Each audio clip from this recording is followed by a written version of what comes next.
முதல் வாசகம். ஒன்று அரசர்கள் ஆகமத்திலிருந்து வாசகம். அதிகாரம் 21, திருவசனங்கள் 17 முதல் 29 வரை.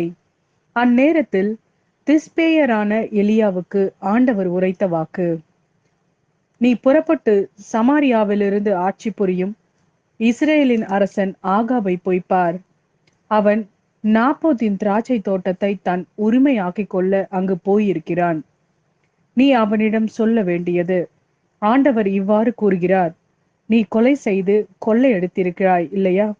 எனவே நீ அவனிடம் சொல்ல வேண்டியது: ஆண்டவர் இவ்வாறு கூறுகிறார், நாய்கள் நாபோத்தின் இரத்தத்தை நக்கிய அதே இடத்தில் அவை உனது இரத்தத்தையும் நக்கும். அப்போது ஆகாபு எலியாவை நோக்கி, என் எதிரியே, என்னை கண்டுபிடித்து விட்டாயா என்று கேட்டான். அதற்கு அவர், ஆம், நான் கண்டுபிடித்து விட்டேன்.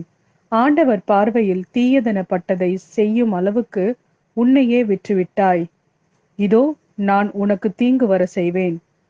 உனது வழிமரபை ஒழித்து விடுவேன். உரிமை மக்களாயினும் அடிமை மகளாயினும் இஸ்ரேல் ஆண் மக்களை ஆகாபிடமிருந்து வெட்டி எறிவேன்.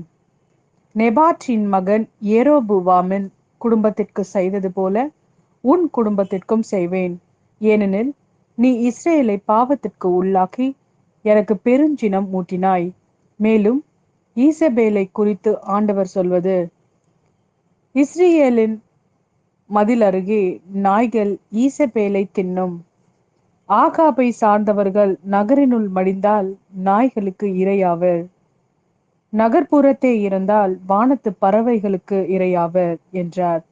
ஆண்டவர் பார்வையில் தீயதனப்பட்டதை செய்யும் அளவுக்கு தன்னையே விற்றுவிட்ட ஆகாபை போல் கெட்டவன் எவனும் இருந்ததில்லை. ஏனெனில் அவனுடைய மனைவி ஈசபேல் அவனை தூண்டிவிட்டாள்.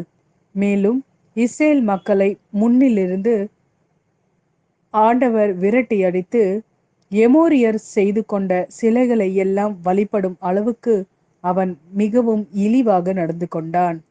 அச்சொற்களை ஆகாபு கேட்டவுடன் ஆடைகளை கிழித்து கொண்டு வெற்றுடல் மீது சாக்கு உடை உடுத்தி நோன்பு காத்து சாக்கு துணி மீது படுத்தான். பணிவோடு நடந்து கொண்டான்.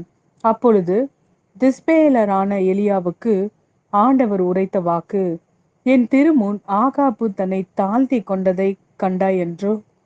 அவன் என் திருமுன் தன்னை தாழ்த்தி கொண்டதால் நான் அவன் வாழ்நாளின் போது தீமை வர செய்யாமல் அவனுடைய மகனது வாழ்நாளின் போது அவனுடைய குடும்பத்தாரின் மேல் தீமை வர செய்வேன். இது ஆண்டவரின் அருள்வாக்கு. இறைவா, உமக்கு நன்றி.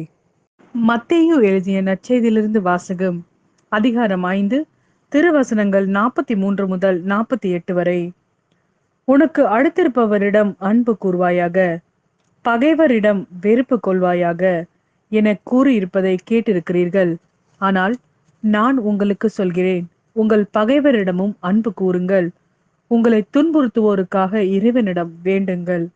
இப்படி செய்வதால் நீங்கள் உங்கள் விண்ணக தந்தையின் மக்கள் ஆவீர்கள். ஏனெனில் அவர் நல்லோர் மேலும் தீயோர் மேலும் தம் கதிரவனை உதித்தல செய்கிறார். நேர்மையுள்ளோர் மேலும் நேர்மையற்றோர் மேலும் மழை பெய்ய செய்கிறார். உங்களிடத்தில் அன்பு செலுத்துவோரிடமே நீங்கள் அன்பு செலுத்துவீர்களானால் உங்களுக்கு என்ன கைமாறு கிடைக்கும்? வரி தண்டுவோரும் இவ்வாறு செய்வதில்லையா? நீங்கள் உங்கள் சகோதர சகோதரிகளுக்கு மட்டும் வாழ்த்து கூறுவீர்களானால் நீங்கள் மற்றவருக்கும் மேலாக செய்து விடுவதென்ன? பிற இனத்தவரும் இவ்வாறு செய்வதில்லையா? ஆதலால் உங்கள் விண்ணக தந்தை நிறை உள்ளவராய் இருப்பது போல நீங்களும் நிறை உள்ளவர்களாய் இருங்கள்.